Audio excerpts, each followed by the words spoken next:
Rightio, sorry guys, you got to listen to me again. Slightly different hat on. As I said, one of my major customers is Nutrient Ag Solutions, and I'm their National Livestock Sustainability Manager. So today we've got Reid Seavey, who's the WA and NT Field Manager for Sustainability as well, and I urge anyone that's interested in what we have to say today to come and see us either later today or tomorrow to discuss what I'm going to talk to you about. So I guess sustainability, we hear it a lot in the industry. What does it mean? It means a lot of different things to a lot of different people. You can have financial sustainability, environmental sustainability, mental sustainability, I guess. But I guess a few definitions there. So, in a farming context, it's really around, continual long-term stability and productivity in the business, without having any, in an environmental context, any environmental degradation. Really like that bottom quote there around the culture of sustainability on farm being good business decisions made subconsciously every day, and that those that enable you to continue to operate in your business profitably over time.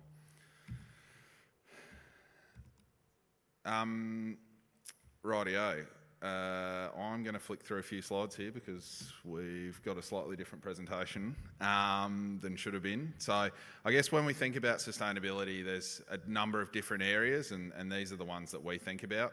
And we've got obviously emissions. It's a very hot topic at the moment, and that's going to be a fairly big focus of what we're going to talk to you about today. But other factors come into it as well, and that's soil health, water, both in use and efficiency, and security, animal welfare and biodiversity as well. And if we look at the frameworks around sustainability globally, all pretty much, if you flesh them down to 5 key pillars, these are the 5 key pillars that is going to cover it. So from an emissions standpoint, what we're dealing with is, we hear a lot about it in the media. It is a focus. We've got a global agreement between a number of countries in the Paris Agreement, which is a pledge to reduce emissions broadly from all industries by various percentages, but 2030 and 2050 benchmarks, and that's what we're working towards. The US has recently removed themselves from that, but they're the only developed country within that have done so. So for us, as a country, we have a 43% commitment, 43% reduction by 2030, and then to achieve a net zero position by 2050. But these are the rules that we're working with on a global perspective. So in terms of domestic policy on livestock emissions, we've seen, there's taxes have come in Europe, and changes of government obviously to and fro that with it coming and going. But overall, at the end of the day, we're still working towards those global commitments. But more importantly, I think what we see the biggest drivers are of in the industry when we think about that 43% reduction that we have to achieve, is that the requirements of the supply chain and business as well around reporting requirements. Large businesses need to have certain targets that they need to meet, and we're working within those. But what we're actually starting to see is either requirements or incentives flowing down the supply chain from these big players, the processors, the banks and the like, to the producer level, to understand their emissions, what's going on, what can they do, and how do they account for it. Find a large corporate company, particularly in manufacturing and agriculture. They're going to have an emissions reduction target, and they achieve that out of their own manufacturing, but also the flow down the supply chain as well to the farm level. But at the end of the day, it's not, yes, it seems like a big stick approach, and we're going to need to do less and lower emissions, and that cannot come at the expense of productivity overall. Please don't forget that. We're expecting the global population to, nearly hit 10 billion people by 2050, and we've got an emissions reduction target, which is fairly substantial there. Now, there are caveats within these agreements that suggest that if it's coming at the expense of world food supply and productivity, then obviously there'll be amendments made. But we've still got targets to work towards, and I'm hoping by the end of this that you'll start to see that those reduction targets are not at the expense of productivity. So when we're talking about emissions accounting and greenhouse gases, that's going to be the focus of the sustainability talk today. It all comes down to accounting for three major gases: carbon dioxide, methane, and nitrous oxide. And as you can imagine from agriculture, we produce a reasonable amount of all of those. Nitrous oxide predominantly coming from nitrogen-based fertilisers, some out of urine and dung as well. Methane, obviously, from livestock, and the fermentation of plant fibre in the rumen, and that's just a physiological nature of managing ruminants. What we do in the accounting process, though, is adjust those back to a global warming potential, which is essentially the amount of heat energy that those gases can trap in the atmosphere, and it's all taken back to a CO2 equivalent. So everything's adjusted back to what it would be if it was CO2, and that gives us one standard unit that we account for. So carbon dioxide is obviously 1 unit of CO2e, methane is 28 times more warming than CO2 itself, and nitrous oxide 265 times. So we make those adjustments and come out with a CO2 equivalent figure, and that's what we'll be referring to herein. So carbon accounting, what does that look like? Measuring emissions on farm is pretty expensive directly, especially out of the animal. There's some technology out here in the market here, and you'll hear later today from AgScent that offer tools to measure on farm. That's becoming more achievable for growers, but for many, direct measurement of emissions is expensive and not necessarily practical. But we can utilise an accounting system based on the science that we have that is forever being added to adjust or apply emissions factors for the various activities that are going to be going on farm. And that's the number of animals, the size of the animals, how long they're in the farm for, how quickly they're growing, feed quality, any fertiliser, diesel, fuel, electricity, all those sorts of things as well. And then we can essentially perform think of it like an accounting process over the top of that, informed by the data that we have on farm. And so what actually happens when we do this process is a carbon account or farm emissions profile, as we call it, and the nutrient offering is called the farm emissions profile, or carbon footprinting, you'll often hear it as. You end up with the various emission sources that we've calculated there. And we split those into 3 scopes that are referred to, and that classifies them based on the source of those emissions.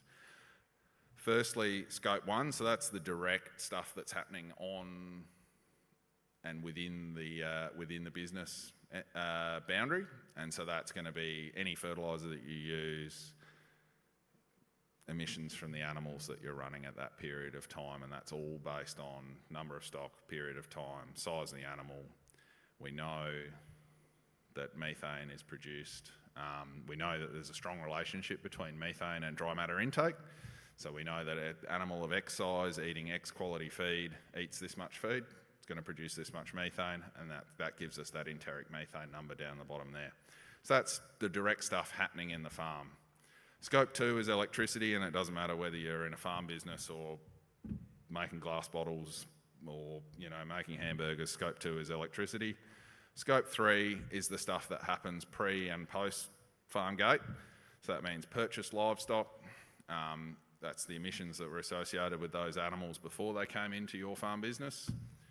Any pesticides and fertiliser that you've procured, obviously the manufacturing of that have some emissions that follow that through for the life cycle of the animal of the product. So what happens when we get to the end is that we take into account all of those things and we get the total emissions from the farm enterprise, and that's just a tonnes figure. That's great, that's fine. Basically, that is a reflection on the farm size. Bigger enterprises have more animals, use more consumables, create more emissions. But what we really care about is the emissions intensity, and that is a function of the productivity of the business. So basically, the kilos of product that leave the farm gate is divided through the total emissions, and that gives us per kilo of live weight in beef, in milk, litres of milk, kilos of grain in a grain enterprise, kilos of fleece for wool, how many kilos of CO2 equivalent per kilo of product out the gate, and that gives us that standardised benchmark that enables us to compare between seasons, between enterprises and between regions, and that's the number that we use. And what we're starting to see in the industry is, historically, broadly paid on yield and quality in our markets. We're starting to see these sustainability metrics come in as that third metric to drive purchasing decisions in the supply chain. Early days still, but we are seeing it. So what I'm going to run through is, if you think through the life cycle emissions of an animal, of a beef animal, working through now. Let's just say we've got three separate enterprises here. We've got a breeding enterprise, a backgrounding enterprise, and then a feedlot. If we think through these, each of those businesses has the same accounting process that I went through before in terms of scope 1, 2 and 3. So say in the breeding enterprise, we're going to do that. We come up with a number, 16 kilos of CO2 per kilo of weaner live weight that leaves that breeding enterprise. And so that actually, going into the backgrounding enterprise, the backgrounders inherit some scope 3, so pre-farm gate, so pre-backgrounding enterprise is the breeding enterprise emissions, and they follow through. But as you'll see, the emissions intensity of a backgrounding enterprise is going to be a little bit different. And then at the end, when we're putting the finishing touches on in a feedlot, our emissions are sort of lower. So each of these stages contributes a different. It's not saying breeding's worse than backgrounding or feedlotting, because it obviously encompasses a different proportion of the life cycle of the animal, but we need to account for those emissions as they roll through to the end product, because it's the truest form. Otherwise we could go out and say, oh, well, feedlots only do 5 kilos of emissions. The reality is it's inherited the emissions of the fact that we've had to run a cow, breed that weaner, background that weaner, get it into the feedlot or wherever it may go. And so that's that life cycle approach to following animals through. And we can do that within a business and also between businesses as those animals exchange hands. But I guess practically, what does that mean? We've gone through a process of doing an emissions profile, understanding what the farm business is doing, and remembering that the numbers that have informed that emissions profile are purely farm input and output numbers in terms of stock and consumables. So it's data that most have already and are analysing already as part of broader business profitability. This is just putting an emissions lens over the top of it. But what does that mean practically if we want to manage it? It's going back to, and this is the bit that I like, coming from my core passion being nutrition and managing ruminants in productive and profitable enterprises. It's all those productivity levers that we're pulling anyway. So if we're running a set number of cows, the more calves that we get out of them, the faster, the quicker the rebreed, the lower the cow mortality, means more calves on the ground, higher output, reduced emissions intensity. In the same way that once those calves are on the ground, we get them growing, grow them out, finish them efficiently as we possibly can, reduce time to their market endpoint, be that a boat, a feedlot, another backgrounding enterprise, whatever it might be. So genetics, nutrition, supplementation like that, forage crops, you guys are starting to do more of in certain areas, obviously starting to push into the irrigated forages and things like that. Accelerate that growth, less emissions. Once again, if you're in a finishing enterprise, get them in, get them finished, get them out quickly. Less days on feed, lower emissions intensity overall. And then the last piece that we focus on, and there's obviously a lot of information out there in the media, and every week there's new articles about it, is the various supplements that we can use over and above that to reduce emissions directly. And so we take the approach of let's get our ducks in a row from the point of view of the productivity and efficiency point of view. Like if there's low-hanging fruit there to be achieved, let's tackle them. Then at the end we start to look at what are the options in the supplement space, and there's a range of those in the market already. Probably the biggest, and we're happy to talk to you about those various options. Probably the biggest considerations there are how easy it is to administer the supplement, how often those animals have to consume it to actually get an emissions reduction. Is there any productivity benefit over and above the emissions reduction, which in some instances there are with certain products, and then obviously lastly cost. And at this point in time there are supplements that deliver a cost-effective return because of their improved productivity. And this space is rapidly evolving and will change, so we'll see more and more come out of them. But it's definitely the icing on the cake as we see it. To touch on some of the strategies that we might like to implement there, really gets down to the bare bones of improving productivity. Some of the things we might like to see, these are just examples, and some of the work that we do when we've done an emissions profile for growers is to look at the different strategies and the impact that might have on their emissions intensity. And so top left there, we've got time to market. In this instance, it's for an animal that's getting slaughtered, but it doesn't matter whether your end point is into an export yard or wherever. It doesn't matter, basically. We know that shortening that time, less maintenance cost on the animal, less maintenance cost in feed equals less methane, therefore less total emissions. So we can model that out, and we give you a snapshot of where you sit relative to where you could be up and above and below those figures, based on your actual data. From an efficiency standpoint, if we think around mature cow weight, obviously bigger cows eat more grass, that's fine and produce more methane, but as long as we're getting the calf weaning weight out of them and lifetime productivity out of them, that's fine.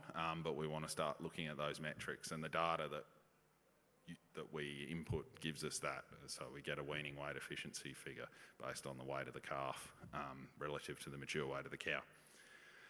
And then we can start to look at, okay, well, what if we did do some of these supplements over and above, over and above what we've done management-wise, what would the impact be? And we can look at, there's supplements that have a 10% reduction in emissions and a 5 to 7% productivity gain. What does that look like? What's the, return on investment of that versus sort of some heavier hitting supplements that are sort of 80, 90% reduction, but obviously come at a greater cost.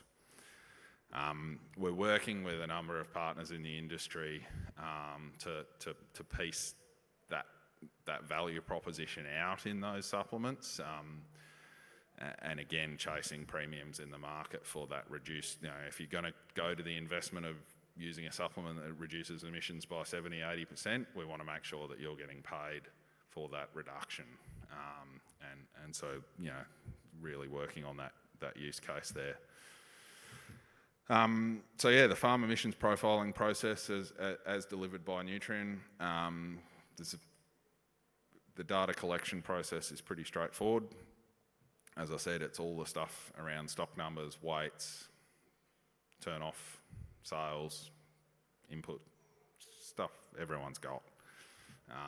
That goes through a process of analysis. Our methodology is using the greenhouse accounting framework, which is the Australian national methodology.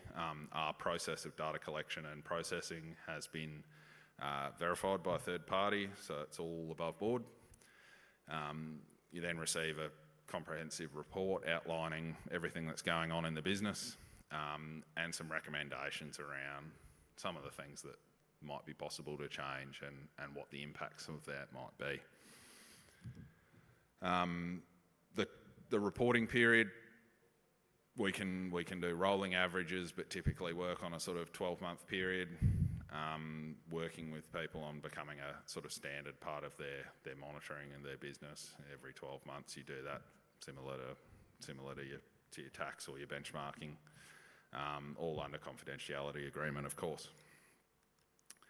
Going to sneak through. So, I mean, Todd mentioned it before. If you can't measure it, you can't manage it. We think this is a really valuable way to, you're not beholden to share the number with anyone unless someone in the supply chain is asking for it. It's a great way to look at productivity with a different lens. Quite often I find growers, or clients are, think that they're, kicking it out of the park in terms of productivity, and you go through this process and they say, oh, well, how do I get that number down? Well, we actually work on some of these productivity things and we actually start to see a change. So it's just looking at things from a different lens. But it starts to build a history, and that benchmark, just another metric on your farm business. And where we're starting to see, and we've certainly seen great inroads in the cropping space, and we're seeing it now in the beef further south, that there's market development opportunities and premiums starting to come into the market, which, if you're prepared for, could be captured. So, but at the end of the day, inherently we believe that ag and farming is inherently sustainable in Australia. It's not saying that we're doing anything badly, and actually we're, for the resources we have at hand and the costs that are associated with production, Australians are global leaders in sustainable ag. And so by doing this process, this carbon accounting process, we want to maximise what we do well, and then identify the opportunities to further tweak the efficiencies of the business, but also keep a record of some environmental metrics that do that. And so we're doing that through the farm emissions profile process. And that's me, Jess.